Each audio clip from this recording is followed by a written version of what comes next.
Crime registered under section 3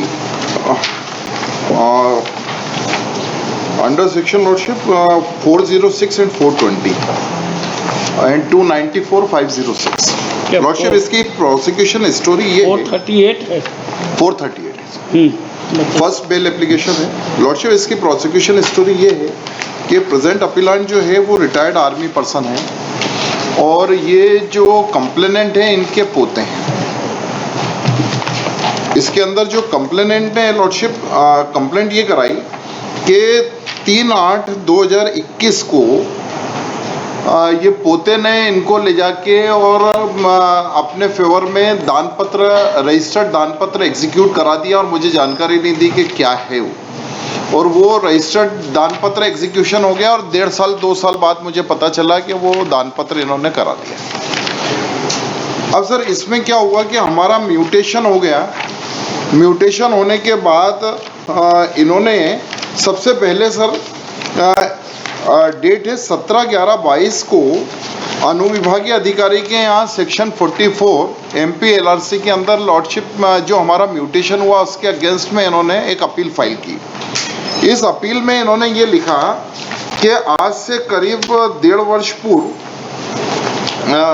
इन्होंने लिखा sir कि अपीलार्थी अंगूठा ये आज से करीब 1.5 वर्ष पूर्व अपीलार्थी के पुत्र गणेश चंद्र के पुत्र अर्थात अपीलार्थी का पोता प्रत्यार्थी योगेश कुमार अपने घर ले गया और अपीलार्थी को अंधेरे में रखकर बैंक में एक FD अपीलार्थी का अंगूठा लगवाकर राशि निकलवा ली। साथ ही अपीलार्थी के स्वामित्व अधिपत्ति की भूमि सर्वे नंबर 100 हेक्टर रजिस्टर्ड दान पत्र ई पंजीयन नंबर इतने इतने से दिनांक 3/8/21 को बिना अपीलार्थी को जानकारी में लिए संपादित करवा लिया, जिसके संबंध में अपीलार्थी को कोई जानकारी नहीं है। इस दान पत्र के आधार पर माननीय अधीनस्थ न्यायालय में पारित नामांतरण प्रकरण आदेश निरस्त किया जाए। ये इन्होंने सबसे पहले ये इसके अंदर मैंने कोई मिसचिफ की हो, मैंने किसी तरीके से ये किया हो और मैंने दान पत्र करा लिया। अब सर इसमें क्या है कि रजिस्टर्ड डॉक्यूमेंट है, रजिस्टर्ड दान पत्र एग्जीक्यूशन हुआ, रजिस्टर्ड दान पत्र एग्जीक्यूशन हुआ तो उपपंजीयक का कहना नहीं सर कि वो आई और उनको बरगला के उन्होंने कहा उन्होंने जैसा बोला वैसा दान पत्र हुआ। अब प्रिजम्पशन ये है सब कि लॉर्डशिप कि अगर कोई registered document transfer of property हुई है और आप 1.5-2 साल बाद आप कंप्लेंट करते हैं कि साहब उसने बरगला के मुझे कर दिया, it is purely civil matter. ये यहाँ पे क्रिमिनल ऑफेंस कहीं भी मेड आउट नहीं होता लॉर्डशिप, पर इन्होंने क्या करा कि वहाँ पे क्रिमिनल इसको टर्न किया और क्रिमिनल केस इन्होंने इसके बाद सर ये जो इन्होंने आपत्ति दी 17/11/22 को दिया और 17/11/22 को सर जो दिया है इसको मैंने पेज 30, 31, 32, 33, 34 ये इसमें है लॉर्डशिप, सॉरी 34, 35 और 36 ये ऑब्जेक्शन है इनका। 35 के ऊपर देखिए, हम 34 पे देखें कि प्रकरण के संक्षिप्त तथ्य इन्होंने ही लिखे हुए हैं। ये कौन सा 406 और 420 मेड आउट हो रहा है सर? ये किसकी? ये तो भूली बाई की अपील है ना? हाँ, तो ये भूली बाई कंप्लेंट है लॉर्डशिप।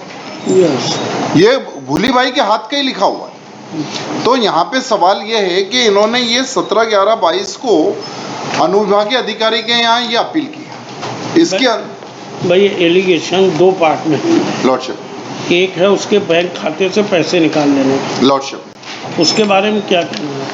पैसा इन्होंने ही निकाला, हमने नहीं निकाला और खाता इनका है, खाता इनका है, इन्होंने पैसा मैं कैसे निकालूंगा सर?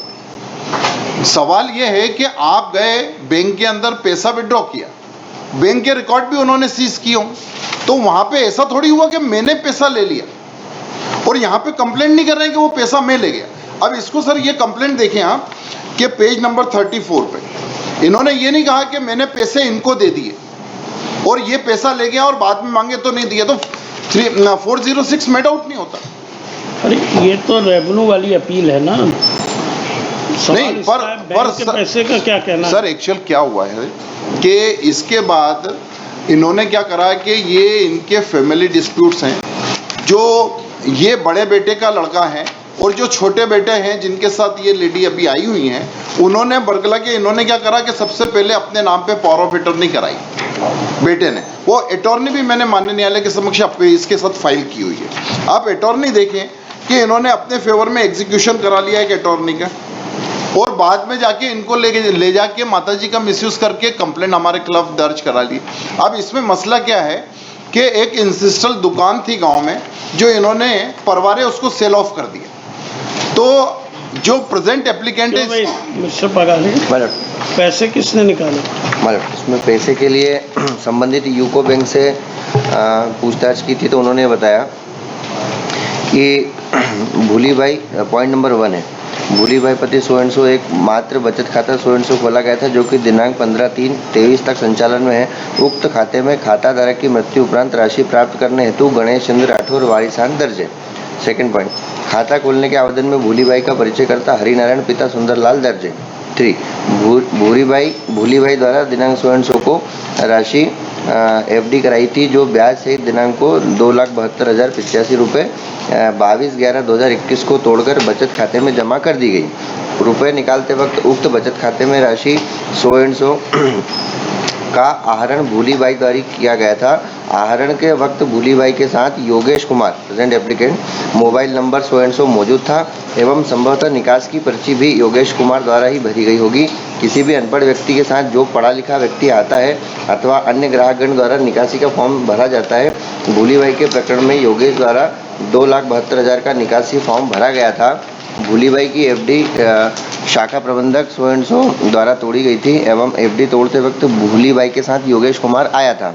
एकल खाते में खाता धारक के जीवित रहते हुए एवं स्वयं के द्वारा धन निकासी करने पर किसी वारिस को सूचना करना बैंक की गाइडलाइन में नहीं आता है। भूली बाई की एफडी में कोई वारिसान दर्ज नहीं था। बैंक गाइडलाइन अनुसार वारिसदार को खबर केवल खाता धारक की मृत्यु के उपरांत ही किया जाता है। भूली बाई द्वारा भरी गई विड्रॉल स्लिप, खाता खोलने का फॉर्म एवं एफडी की रसीद की छायाप्रति संलग्न है।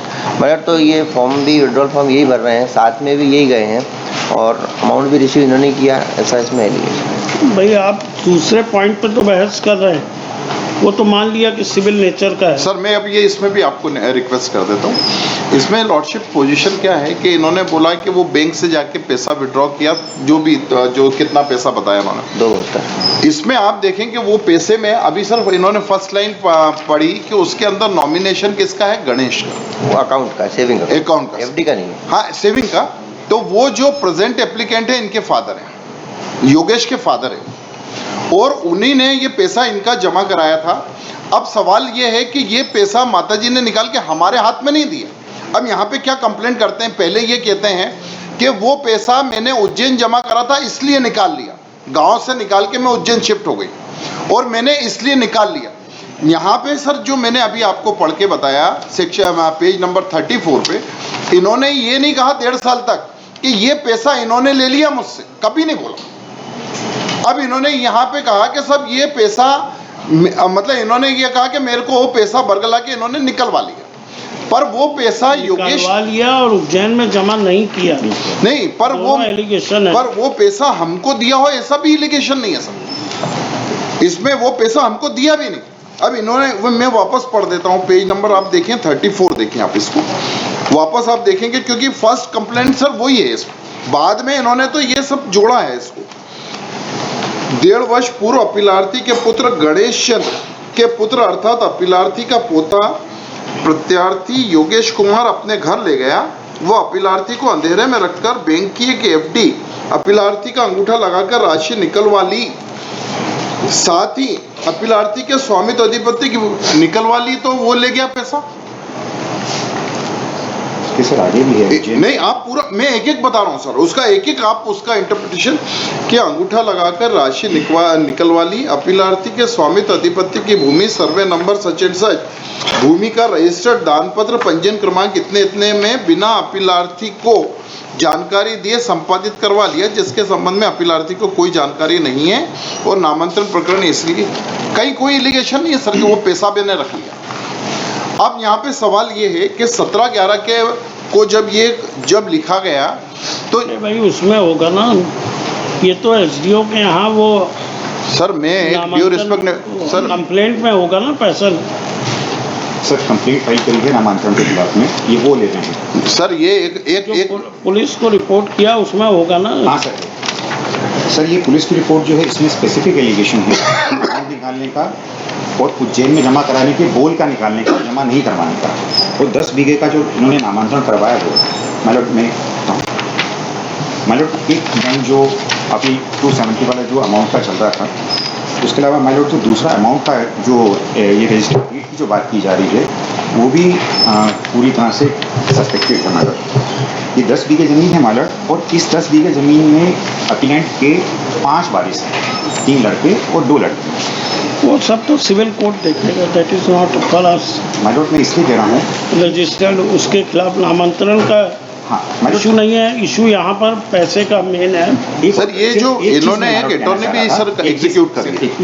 सर एक चीज़ मैं कहना चाहता हूँ, my lord kindly see page number 16 sir की एप्लीकेशन का, पेज नंबर 16। हाँ यस 16। हाँ पेज नंबर 16 माइलॉट, इसका पॉइंट नंबर 1 है और पॉइंट नंबर 1 का लाइन नंबर 5 है। अभिलेख में भी मुझ दान ग्रहीता के नाम से दर्ज है सर, यहाँ से स्टार्ट है, जिसकी भू अधिकार एवं ऋण पुस्तिका प्रमाण सो है, उक्त भूमि दान ग्रहीता के द्वारा क्रय की गई है, वह भूमि है। वर्तमान में उस संपूर्ण भूमि पे दान ग्रहीता की वह हैसियत मालकिन हम कब्जा है। माइलॉट ये जमीन जो है अपलैंड की खुद की क्रय की गई है, और जो पेज नंबर 18 है माइलॉट इसका, और पॉइंट नंबर 8, इसमें ओरिजिनल डॉक्यूमेंट इनको हैंड ओवर करने का बोला गया है। ये पूरा दान पत्र जो है माइलॉट, ये जो भू ऋण पुस्तिका है उसके ऊपर बेस है, जो डॉक्यूमेंट हैंड ओवर किए गए हैं वो भी वो किए गए हैं, ये उसकी ओरिजिनल रजिस्ट्री है।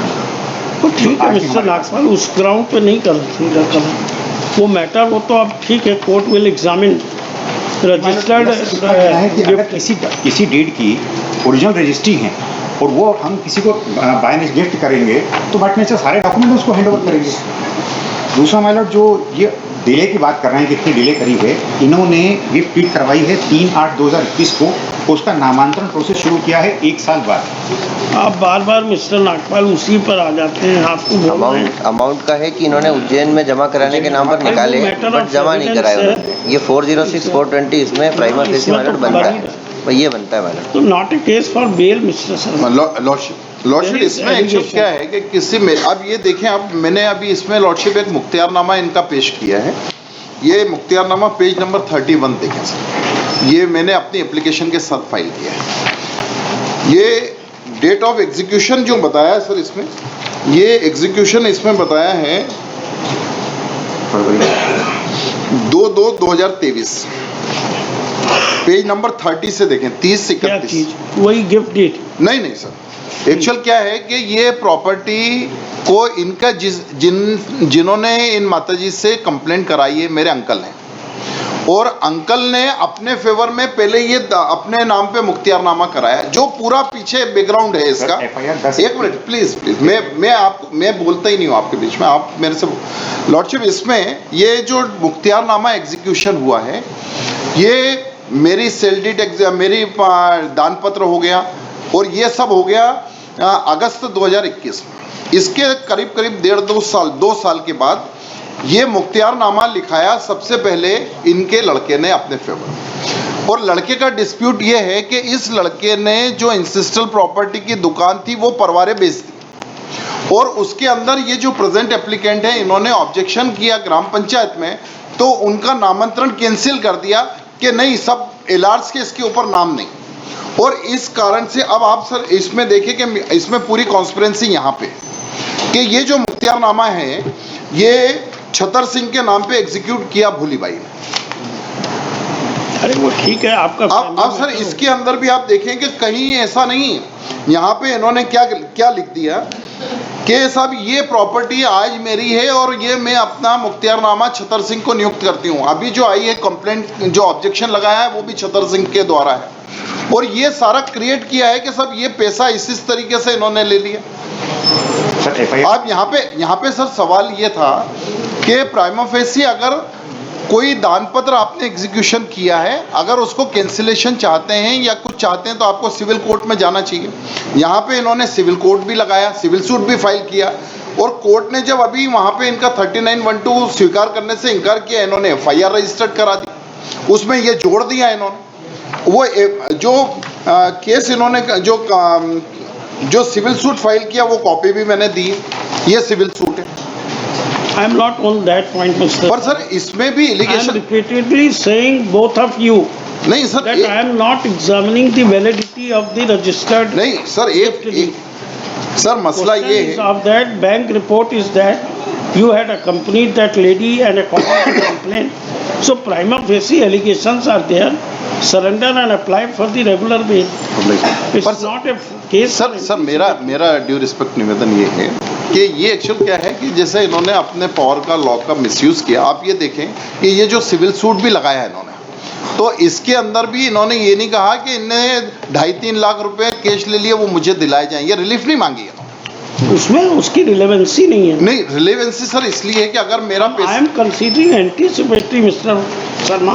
Lordship I have to only see that whether a false case lordship or prima facie case को allegations देखा are- जाएगा कि Bank अगर report prima is facie there. Case इस तरीके का ये रजिस्टर्ड अभी करेंगे इन्वेस्टिगेशन होगा, हैंड राइटिंग एक्सपर्ट या सीसीटीवी वगैरह सब देखे जाएंगे।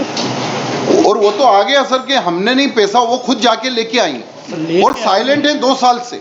उन्होंने ये नहीं कहा कि पैसा मेरे पास है। ठीक है। और 2 साल के बाद एक कंप्लेंट आ गई कि साहब इन्होंने पैसा ले लिया, और पहले कंप्लेंट में क्या ये नहीं कहा कि पैसा इन्होंने ले लिया। तो कम से कम ये एक्चुअल क्या है कि जो लॉ में आपने अपने पावर से एफआईआर करा लिया वो तो अपनी जगह चलेगा, पर ये इस तरीके से हमको दूसरे तरीके से परेशान कर रहे हैं। अच्छा दूसरा क्या है, सब रिटायर्ड आर्मी पर्सन है, उसके कहीं जाने आने का भागने की कोई संभावना नहीं, एविडेंस को प्रभावित करने की कोई संभावना नहीं। हम जितना भी आप कोर्ट ऑर्डर करेंगे हम उतना कोऑपरेट करेंगे प्रोसिक्यूशन को, पुलिस को हम पूरा सपोर्ट करेंगे, और जो डॉक्यूमेंट है वो अपनी जगह।